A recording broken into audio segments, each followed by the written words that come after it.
Hi எல்லோரும் எப்படி இருக்கீங்க? நல்லா இருக்கீங்களா? இந்த வீடியோ ஃப்ரைடே மார்னிங் எடுத்த வீடியோ தாங்க. பசங்களுக்கு குவார்ட்டர்லி எக்ஸாம் லீவ்லாம் விட்டுட்டாங்க. சரி எங்கெல்லாம் போகலாம் அப்படின்னு பார்த்தா நம்ம மைண்டுக்கு வர்றது எல்லாமே இந்த கோயில் தாங்க.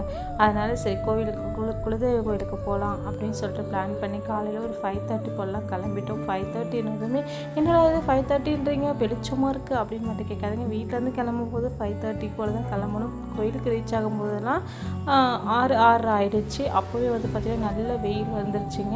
அதுக்கப்புறம் நல்லபடியாக பொங்கல் எல்லாமே வச்சுட்டு சாமி தரிசனம் இன்றைக்கி சூப்பராக இருந்தது. கோயில் எல்லாமே ஃப்ரீயாக இருந்தது. சாமியே நாங்கள் மூலஸ்தரமே 2 டைம் உள்ளே போய்ட்டு பார்த்தோம். அவ்வளோ ஒரு சூப்பராக இருந்தது. அதுக்கப்புறம் பெரிய அம்மன் எல்லாருமே பார்த்தோம். இன்றைக்கி அலங்காரம் எல்லாமே சூப்பராக இருந்தது. இன்றைக்கி எங்களுக்கு ரொம்பவுமே பாசிட்டிவான வைப்ரேட் எல்லாமே கிடச்சிது. அது இல்லாமல் நல்ல தரிசனமும் கிடச்சிதுங்க. உங்களுடைய குலதெய்வ கோயில் என்னென்னு மறக்காமல் சொல்லுங்கள். அதுக்கப்புறம் வீட்டுக்கு தேவையான பொருள் எல்லாமே வாங்கிட்டு வந்தாச்சுங்க. நாளைக்கு பார்க்கலாம்.